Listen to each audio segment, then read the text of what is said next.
loob ako sa inyo. Hayaan niyo nang gamitin ni Bridget yung natitira niyang oras sa pagtama ng kanyang pagkakamali. Maaawa pa ba ako sa kanya, Delphine? Isipin niyo nang masama ako. But I will feel happier when she's dead. Inagaw nila ang lahat ng dapat sa akin.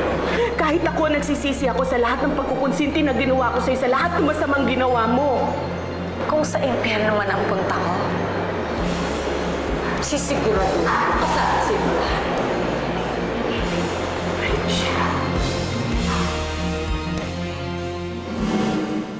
Ellery, pinagbigyan lang kita. Pero kung ako ang masusunod, hindi ako magsasayang ng panahon dyan sa lab tests na yan. Wala ka nang magagawa, nandito na tayo. We might as well find out kung totoo nga to.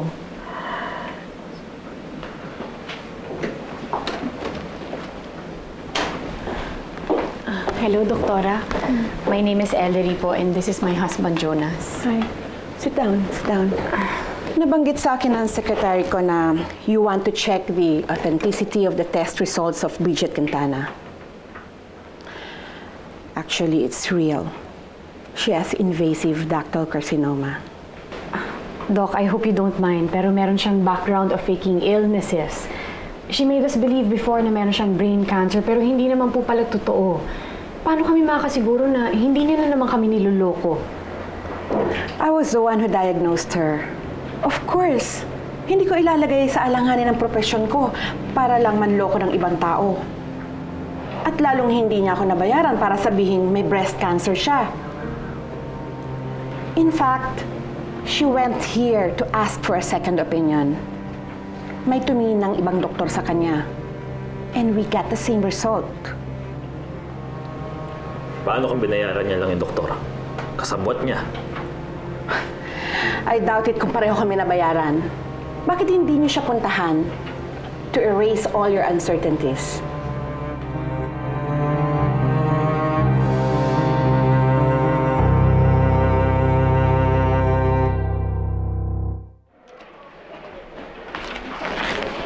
Ito na yung MRI, mammogram, CT scan na iniwan niya. Hindi matanggap ni Bridget ang breast examination results niya kaya kumuha siya ng second opinion.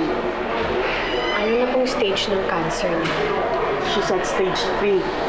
She is dying and she has only 4 months to live. That is depende kung ginagawa niya lahat ng treatment niya.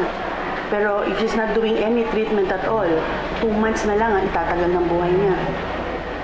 I'm sorry pero pumalat ng cancer cells sa dalawang breast niya. Salamat po.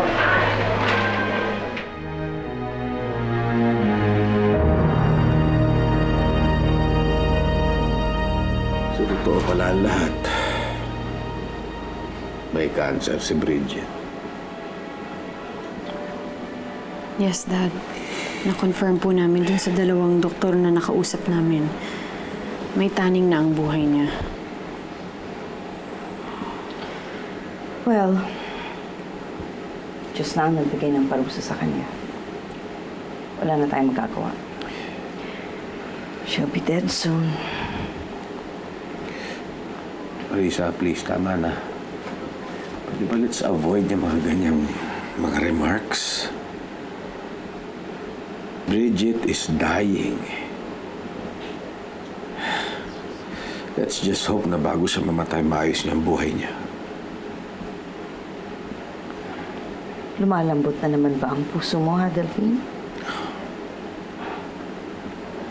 Sa dami ng ginawa niya, kulang pa ang buhay niya para pambayad ng mga kasalanan niya sa atin. I just need a consensus of everyone. Ngayon alam na natin na totoong may cancer si Bridget. Iuurang ba natin ang demanda laban sa kanya? No, of course not. Hindi po. Hindi namin iuurong ang demanda.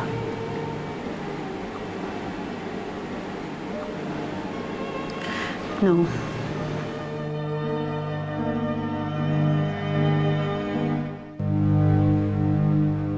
Mommy, narinig ko pong pinag-uusapan ni Yaya na may cancer daw si Mamita at malapit ang mamatay. Is that true? Yes, it's true, anak. Dati, she told us na may sakit din siya, pero hindi pala totoo. Pero ngayon, totoo na ang pagsisinungaling niya. Oo, anak. Nagsasabi na siya ng totoo ngayon. If she's telling the truth, bakit gusto ni Mama na makulong siya?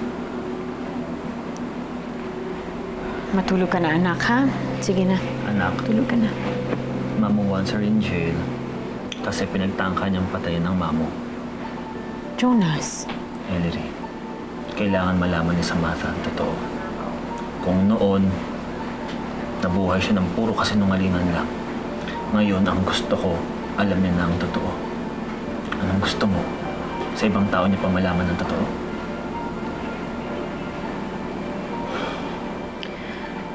Sam, matulog ka na, ha? Nabigla lang si Daddy sa sinabi niya. Sige na. I don't like Mamita na talaga. She's bad na. Di naman siya ganyan before. Dati, mabait pa siya. Anak, nagbabago ang mga tao. Yung iba, pupunta sa good. Yung iba sa bad. Daddy, let's help Mamita na mapunta sa good. Pwede ba?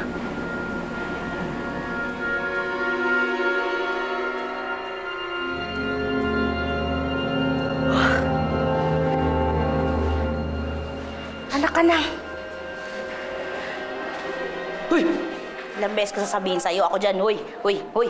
Lumayo ka na, bilis mo matutulog na ako kanina. Ano? Ha? Lalaban ka? Hmm? Ano? Ha?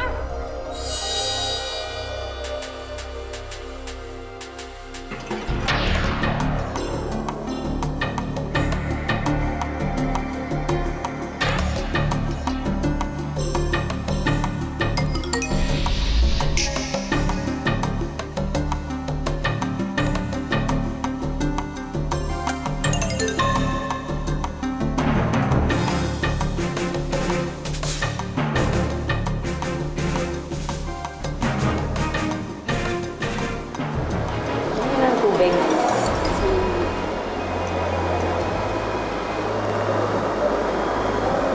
Ano pa yun? Hindi naman ako lalaban eh, oh. Sumugilit ako yun. Wag! Tapang-tapang mo ngayon, lumaban ka sa akin. Ano?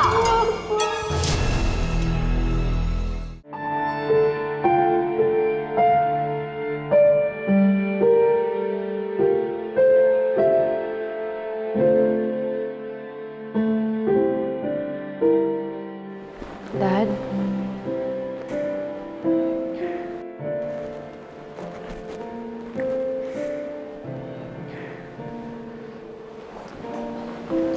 Ba't gising ka pa, Ellery? Di ba makakasama sa'yo ang pagpupuyat?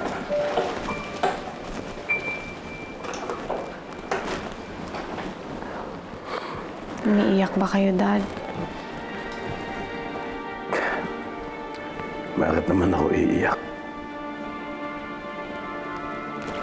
Tungkol po ba ito kay Bridget?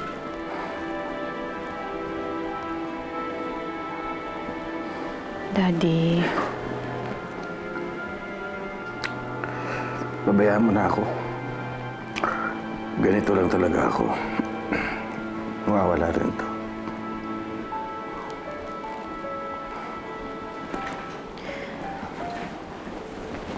gusto niyo pong iurong ang demanda laban kay Bridget?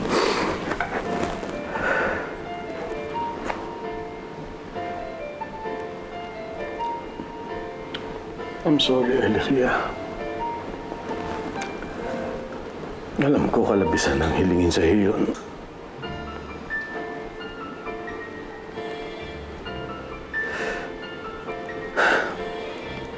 Naawa ko kay Bridget.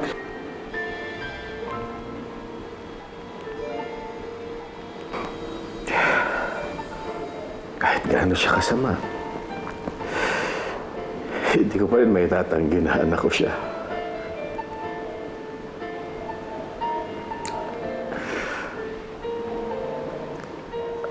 Lalo lang sumasama ang loob ko kapag naalala kong may malubha siyang sakit. Sa kulungan. Sa kulungan niya hintay na patay. Walang magulang na gustong mapasama ang anak nila.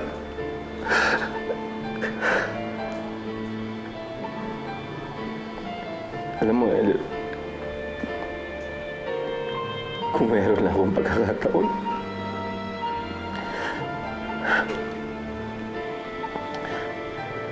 kahit sa umaapoy na impyerno, sasagapin ko si Bridget.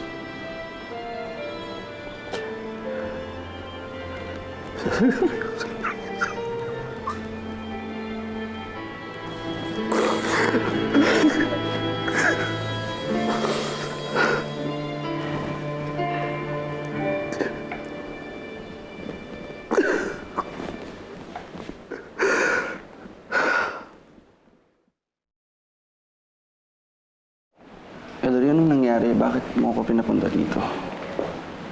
Enrico, gusto kong iurong na ang demanda laban kay Bridget.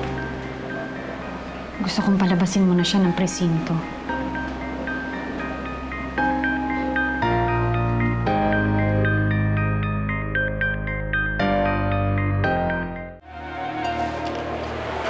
Ano ba dahan-dahan naman?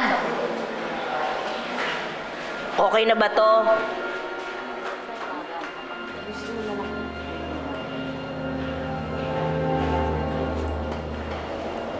Quintana! Laya ka na! Talaga? Oo! Binurong na yung demanda sa'yo. Ano? Lalaya ka na kamo? O sige, aantayin ka namin. Ano, tita? Totoo bang chismakaro? Nako, totoo. Lalaya na ka namin. Nako, magluto tayo ng masarap. Ay, where's calls for a celebration, no? Ano bang meron tayo dito? O ilabas na tong karne, ha? Dadating sa...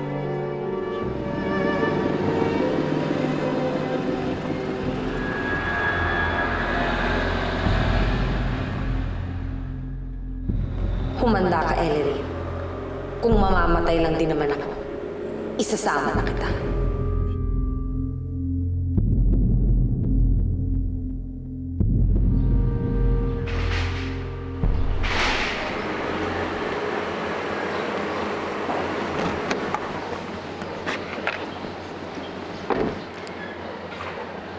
Dali po, ma'am. Mahigpit na bilin sa akin ni Sir na huwag basta-basta magpapasok ng ibang tao. Hindi mo ba ako natatandaan? Anak ako ni Delphine. Diyan lang po kayo, ma'am. Tatawag po ko sa loob kung pwede kayo papasukin. Gusto ko silang surpresahin. Kung tatawag ka, kung sasabihin mo, hindi na surprise yun, di ba? Pasensya na po talaga, ma'am. Yun po bilin sa akin ni Sir. Kung hindi nyo sasabihin ang pangalan nyo, hindi ko kayo pwede papasukin. Kuya, papasukin mo na ako. Gusto ko lang naman silang kausapin eh. Ma'am, Dad? hindi po talaga pwede. Kakausapin ko lang naman sila. Hindi po talaga pwede, ma'am. Hindi ako Pasensya na aalis po. dito hanggat Huwag hindi po ko kayo sila mag-scandal dito, nakakausap. ma'am. Pasensya na po. Inuro mo ang demanda laban kay Bridget? Ma, huwag po kayong magalit. Ipapaliwanag ko po sa inyo kung bakit. Wala akong makitang magandang dahilan para gawin mo yon. Hindi ba nagkasundo na tayong lahat? Ma, naaawa ko kay Daddy eh. Hindi lang siya nakapagsalita nung tinanong niya tayong lahat kung anong desisyon natin kay Bridget. Pero ang totoo, gusto niyang palabasin ng presinto si Bridget. Inutusan ka niyang gawin yon? No, Mommy. In all fairness kay Daddy, hindi niya po ako inutusan. Kusang loob ko pong ginawa yun dahil naiintindihan ko siya. Anak pa rin ni Daddy si Bridget, Ma. Hindi kaya ng loob niyang nakikitang nasasaktan ng anak niya. Pero masamang tao ang anak niya. Ma, nasasabi niyo lang yan dahil masama ang loob niyo sa kanya. So okay lang sa'yo na makawala yung walang yang yon. Mahal ko po si Daddy. Ayoko nakikitang nasasaktan ng kalooban niya. At ako, Ellery, Okay lang ba sa'yo na makita nasasaktan ako? Ganun ba? Hindi sa ganun, Ma. Sana maintindihan niyo po ako.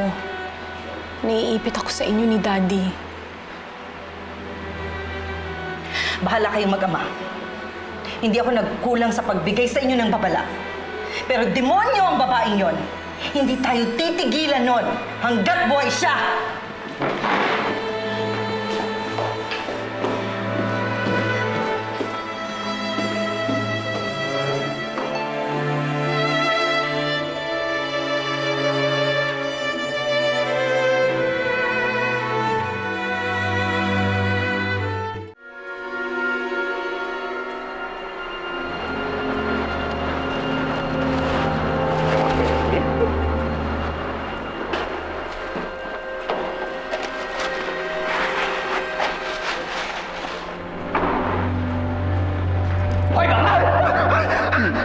Nasaan si Bridget?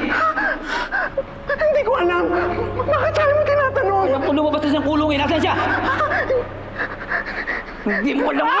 Nasaan? Sige, oo. Alam ko, sasabihin ko na kung nasaan. Sasabihin ko. Sasalita ka din pala eh.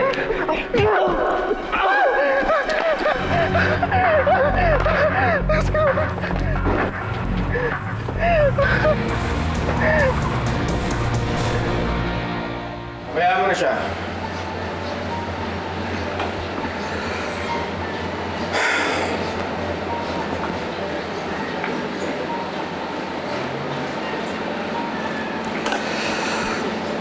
Hi, Bridget.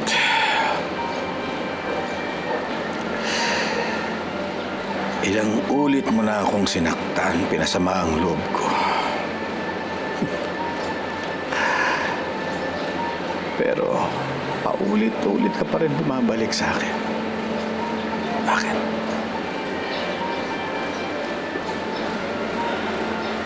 Dad, malapit na po akong mamatay. Hindi ba pwedeng kalimutan na lang natin ang lahat?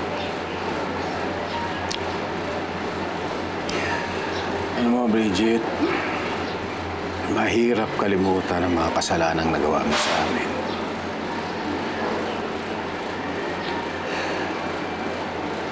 Pero kung ipapangako mong magbabago ka at ititigil mo na ang lahat ng kasamaang ginagawa mo,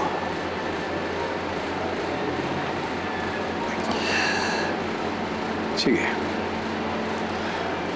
Patatawarin kita at kakalimutan ko na ang lahat ng mga kasalanang nagawa mo sa amin. Ibig sabihin nun, matatanggap niyo na po ako ulit. Oo. Kung magbabago ka.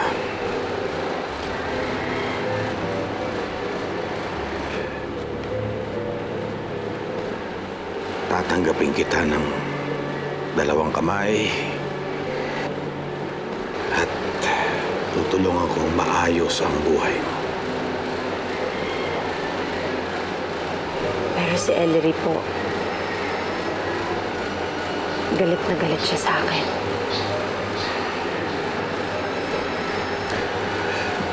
Mabait na bata si Ellery. Mabuti siyang anak, mabuti siyang kapatid. Humingi ka ng tawad sa kanya, patatawarin ka niya. Bridget, si Ellery ang nag-urong ng demanda laban sa'yo. Kaya utang mo sa kanya ang tinatamasa mong kalayaan ngayon. Nasaan po si Ellery? Gusto ko siyang kausapin. Gusto ko magpasalamat sa kanya.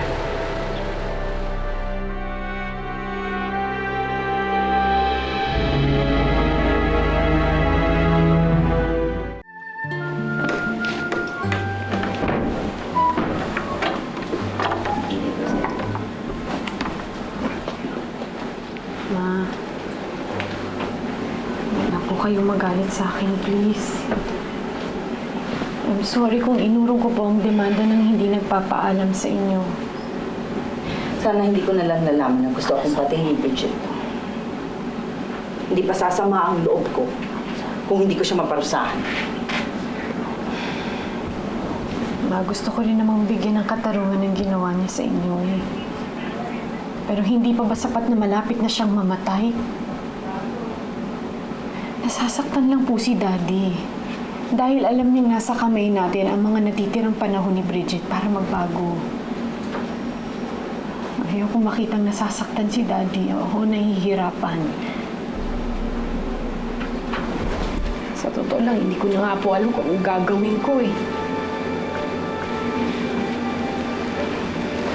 Kung ikasasama lang po ng loob ninyo ang mga magiging desisyon ko, hindi na lang po ako makikialam. Tama na. Tama na. Huwag ka nang umiyak. Masama sa'yo ang umiyak. Hindi magiging happy ang baby mo. Sige na. Ipagdasal na lang natin na huwag na ulit tayo gawa ng masama ni Bridget. Ikaw lang naman ang inaalala ko eh. Yung nakalabas na siya, hindi na naman magiging panatag ang loob ko.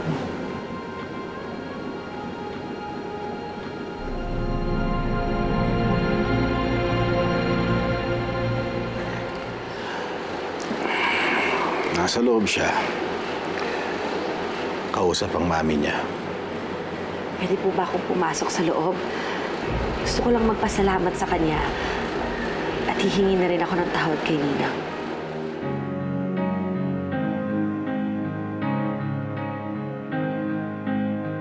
Napakawalang hiya ng babaeng yun. Kasi si Ellery ang pinagtangkaan niya patayin na yun ako naman. Marisa, huminahon ka. Hindi ako papayag na iurong ang demanda. Kapag nakalabas ang babaeng yun sa kulungan, mark my word, magiging impyerno ulit ang buhay natin. Isipin niyo nang masama ako. But I will feel happier when she's dead. Inurong mo ang demanda laban kay Bridget. Bahala kayong mag-ama. Hindi ako nagkulang sa pagbigay sa inyo ng babala. Pero demonyo ang babaeng yon. Hindi tayo titigilan nun hanggat buhay siya! Huwag ngayon, Bridget. Kailangan makapag-usap kayo ng sarilinan, yung kayong dalawa lang. Pwede po ba akong humingi ng pabor sa inyo? Pwede bang kayong umayos ng pagkikita namin ni Ellery?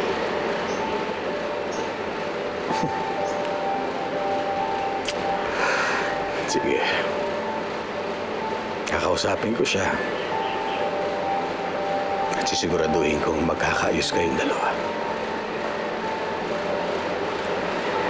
Salamat, Dad.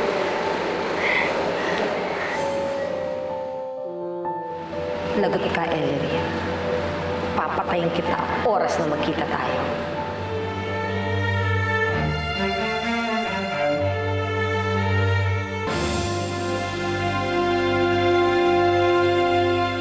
May project ulit tayo. May dagdag pa yan pag nagawa mo yung gusto ko ngayon. Anytime. Gusto niya magpasalamat sa'yo. Pwede bang makipagkita ka sa kanya? She's dangerous, Dad. Nagbago na siya. Hindi niya na kayang makapanakit pa. Ellery, nandito na ako sa meeting place natin. Nasaan ka? Ano pong gagawin niyo sa mami ko? Lalagay lang naman namin sa drum at bubuhusan ng semento. Ibaba niyo yan! Tulungan niyo kami!